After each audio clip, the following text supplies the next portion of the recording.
नमस्कार। हमारी खास पेशकश किसकी होगी दिल्ली, क्या कहते हैं सितारे में आप सभी का बहुत बहुत स्वागत है। मैं हूं आपके साथ आलोक। दोस्तों, दिल्ली विधानसभा चुनाव में उम्मीदवारों की किस्मत ईवीएम में कैद हो चुकी है। 10 फरवरी को यह पता चल जाएगा कि किसकी किस्मत में दिल्ली का ताज है। बीजेपी की किरण बेदी की किस्मत चमकेगी या केजरीवाल करेंगे दिल्ली पर राज, या फिर कांग्रेस करेगी कोई करिश्मा। तमाम राजनीतिक दल और एग्जिट पोल अपने अपने हिसाब से यह दावा कर रहे हैं।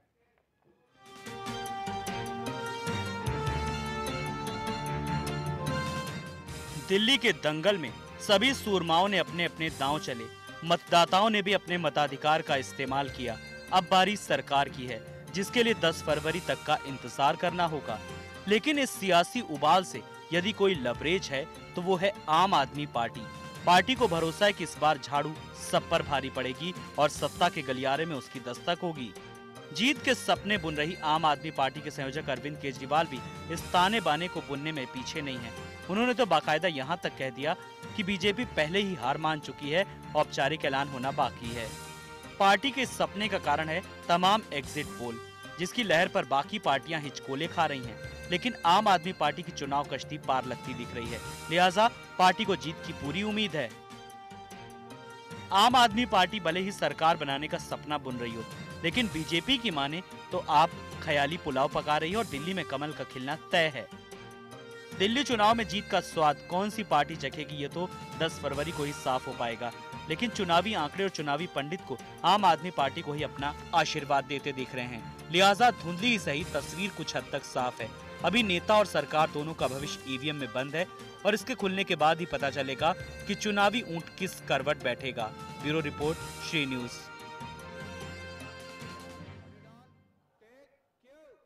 जी हां, राजनीतिक पंडित अपने अपने हिसाब से चुनाव परिणाम का दावा कर रहे हैं, लेकिन ज्योतिष शास्त्र की नजर में ग्रह नक्षत्र किसके हक में हैं, यह बताने के लिए हमारे साथ मौजूद हैं आचार्य संतोष संतोषी जी, आचार्य गुप्ता जी, और साथ ही साथ हम आपको बता दें कि आचार्य सचिन जी भी हमारे साथ जुड़ेंगे। तो आप लोगों का स्वागत है हमारे इस खास शो में। तो ज्योतिष की नजर में किसकी बनेगी सरकार, ग्रह नक्षत्रों की स्थिति का किसी के जीवन पर क्या असर पड़ता है, तमाम सारे सवाल हैं, इनके जवाब लेंगे। सबसे पहला सवाल अब जानेंगे संतोष संतोषी जी से। संतोष जी। जी आलोक जी।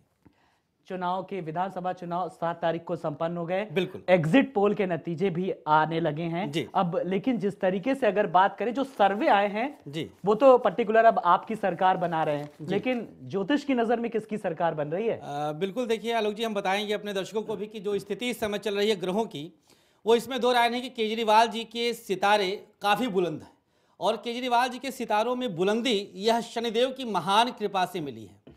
26 नवंबर सन 2012 में इनके पार्टी का उद्भव हुआ, इनकी पार्टी आई प्रकाश में, और इनके सितारे भी आप देख सकते हैं, स्क्रीन पे दिखाई दे रहा है। वृषभ लग्न का इनका जन्मांक है और लग्न में ही चंद्रमा उच्च का होकर के इनको महाराज योग की श्रेणी में ला करके खड़ा किया। अगर हम विगत वर्षों की बात करें तो जब 2013 में इन्होंने मुख्यमंत्री पद की शपथ लिया था, उस समय की स्थिति भी इनके पक्ष में थी, और पुनः 2014 में जो यह 2015 में इलेक्शन हुआ है, इसमें भी इनकी स्थिति इतनी पक्ष में है कि मुख्यमंत्री पद की दौड़ में सबसे आगे ये चल रहे हैं। तमाम राजनीतिक समीकरण अभी इस तरह से कवायद कर रहे हैं कि हो सकता है कुछ इससे उलट आ जाए, एग्जिट पोल के उलट आ जाए, लेकिन ग्रहों के उलट कौन ला सकता है? ग्रह तो इनके पक्ष में हैं और रहेंगे भी आने वाले कई वर्षों तक। वजह है यहाँ पर शनिदेव की थी। हम यहाँ पर एक छोटा सा याद दिलाना चाहेंगे, श्री नरेंद्र मोदी जी के जन्मांक में भी वृश्चिक लग्न है, और लग्नस्थ शनि आकर के ही यह काया पलट किया, करिश्मा किया, और जिसकी वजह से आज नरेंद्र मोदी अपनी सभी विरोधियों का पराभव करके प्रधानमंत्री के ताज पर सुशोभित हैं। ठीक उसी के उलट वृषभ लग्न और वृषभ राशि है इनकी, और शनिदेव 7वें घर में बैठ करके पूर्ण दृष्टि से लग्न को देख रहे हैं, और 10म भाव भी इनका अति मजबूत है। निष्कर्षतः है यही बनने वाले हैं आने वाले समय में दिल्ली प्रदेश के मुख्यमंत्री, जो कि ग्रहों के इशारे कर रहे हैं। तो थोड़ी देर में बात करेंगे कि किरण बेदी क्यों नहीं बन पा रही हैं, क्या वजह है, कहां से ग्रह उनका टांग खींच रहे हैं, इस पर भी बात करेंगे कि किरण बेदी आखिर क्यों नहीं बन पा रही। लेकिन आचार्य कमलेश जी भी हमारे साथ मौजूद है। कमलेश जी, संतोष संतोषी जी ने तो बिल्कुल मोहर लगा दी अपनी पक्की कि अरविंद केजरीवाल ही सीएम बनेंगे। फिलहाल आपकी ज्योतिषी क्या कहती है? जी बिल्कुल, आपने ठीक कहा।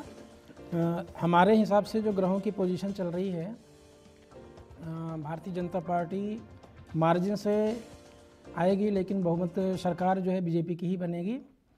और हमारी कैलकुलेशन 37-38 पे बीजेपी को दे रही है। उसका वजह यह है कि जो मोदी जी की जो कुंडली है। तो मोदी जी मुख्यमंत्री बनेंगे कमलेश जी? नहीं, मोदी जी नहीं बनेंगे, किरण तो आप बेदी मोदी जी की बनेगी। कुंडली पर यहाँ चर्चा क्यों कर रहे हैं? हम तो मोदी जी का सिर्फ एक उदाहरण दिए थे, अब आप उनकी चर्चा करें, उनको मुख्यमंत्री पद पे ले आएंगे क्या आप? नहीं, हम किरण बेदी जी की चर्चा करेंगे, लेकिन जो इन्फ्लुएंस मोदी जी का पड़ेगा प्लानिटरी पोजीशन, नहीं, वो पड़ गया, वो उन्होंने जब रैलियां करते थे तो जो भीड़ इकट्ठी किए उससे अधिक इन्फ्लुएंस नहीं पड़ने वाला है। अब शपथ ग्रहण में भी आप ले आने वाले हैं क्या उनको, कि उनको आप मुख्यमंत्री पद की शपथ दिला देंगे? तब तो हम मानेंगे भाई ठीक है, चलिए यहाँ पर आप बेदी की चर्चा करें, मोदी से मैं हट करके आपको बात करें। हाँ ये बोल बिल्कुल सही आपने कहा कि जो किरण बेदी जी हैं उनका जो हॉरोस्कोप है जी। वो केजरीवाल जी के मुकाबले प्लानिटरी स्ट्रेंथ ज्यादा बन रही है। खत्म हो उसकी गई बात, वजह मतलब आपने भी मुहर लगा दिया। नहीं, उसकी वजह यह है जो मेरी कैलकुलेशन है, आपकी अपनी कैलकुलेशन अपनी जगह है। चलिए, कमलेश जी की भी कैलकुलेशन हो गई और अब जरा जान लेते हैं संतोषी जी से भी, और साथ ही साथ उन्होंने भी क्या कुछ कहा। लेकिन आचार्य सचिन शिरोमणि जी भी हमारे साथ जुड़ गए हैं।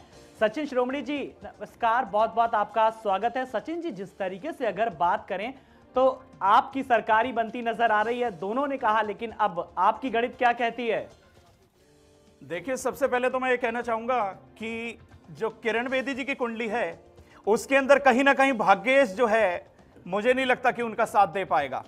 बात आ जाती है केजरीवाल की कुंडली पे कि केजरीवाल की जो कुंडली है वहां पर चतुर्थ स्थान के अंदर जो 4-4 ग्रह विराजमान है, तो कहीं ना कहीं जनता से जोड़ने का जो उनका जो प्रकरण है बहुत ही ज्यादा बली हो जाता है। हम ये नहीं कि हम जो है आंकड़ों के आधार पर नहीं बात कर रहे हैं, हम यहां जो बात कर रहे हैं वो ग्रह और नक्षत्र की स्थिति को देखते हुए बात की जा रही है। हम ये नहीं कहेंगे कि किसको बहुमत मिलेगा या नहीं मिलेगा। बात आ जाती है जन्म और नक्षत्रों पे कि किस आधार पर, क्योंकि चौथा भाव जो है जनता का ही भाव होता है, और अगर वो मजबूत ना हो, भाव भावेश और कारक की स्थिति यदि मजबूत नहीं है, फिर आप यकीन मान के चलिए कि जनता के बीच में अपना स्थान बनाना बहुत ज्यादा चिंताजनक स्थिति पैदा कर देता है। लेकिन फिर भी बात आ जाती है तो जन्म नक्षत्रों के आधार पर कहीं ना कहीं नवम भाव के अंदर जो किरण बेदी जी की कुंडली का जो नवम भाव है, कहीं ना कहीं हमें उसके अंदर कुछ ना कुछ थोड़ा सा परेशानी नजर आती है। बाकी अभी गणना तो कल हो ही पाएगी और सब कुछ नतीजा आपके सामने ही होगा। बिल्कुल, गणना कल होगी, कोई बहुत ज्यादा वक्त नहीं रह गया है सचिन जी। लेकिन संतोष जी, आपसे एक सवाल है कि जिस तरीके से थोड़ा सा कुछ किरण बेदी की कुंडली में गड़बड़ है, लेकिन इस पूरी कवायद के बीच किरण बेदी की कुंडली में आखिर ऐसी क्या खास बात है जो उन्हें राजयोग भी कहीं ना कहीं दिलाती नजर आ रही है? हाँ, बहुत अच्छा प्रश्न आलोक जी आपने किया। देखिए, राजयोग और राजयोग में उस स्तर तक जाना कि वो मुख्यमंत्री पद की शपथ ग्रहण तक पहुंचे, मतलब मुख्यमंत्री बन जाए, बहुत अंतर होता है। यहाँ पर इनकी टांग खिंचाई दो ग्रह मिलकर के कर रहे हैं। एक तो मंगल अष्टमेश होकर के इनके नवम स्थान पे आया, महाभाग्य। देखिए, राजनीति में लोग कितने वर्षों से अपने जूते चप्पल घिसते हैं, सेवा करते हैं, तब जाकर के वो कैबिनेट पद के लिए नॉमिनेट होते हैं। ये डायरेक्ट सीएम पद के लिए नॉमिनेट हो गई उम्मीदवार, और इतनी बड़ी पार्टी जो केंद्र में रूल कर रही है।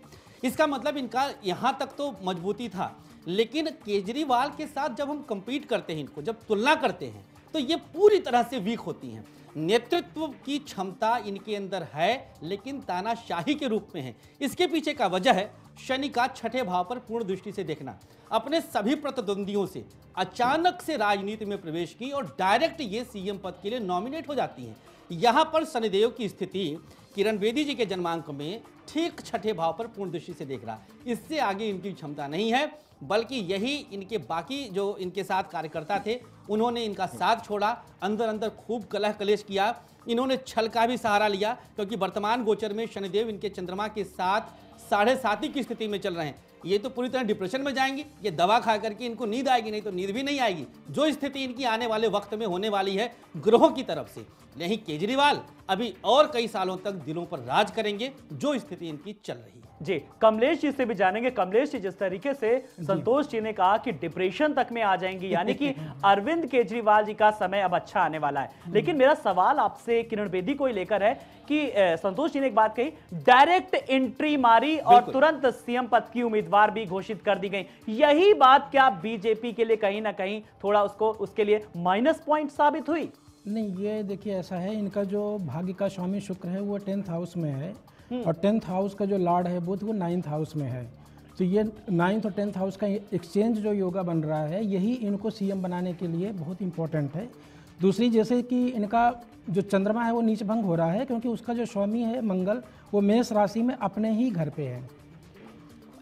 तो स्व राशि होने की वजह से नीच भंग हो रहा है, तो डिप्रेशन वाली ऐसी कोई पोजीशन नहीं, जैसे उनकी पहले की अचीवमेंट भी दिख रही है।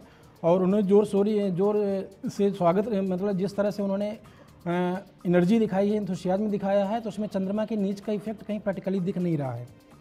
तो इसलिए मैं ये मानता हूँ। दूसरा ये है कि जो शुक्र है, शुक्र की पोजीशन अच्छी होने की वजह से आगे आने वाले टाइम में जो ट्रांजिट है वो भी शुक्र मीन राशि का हो रहा है, उच्च का हो रहा है।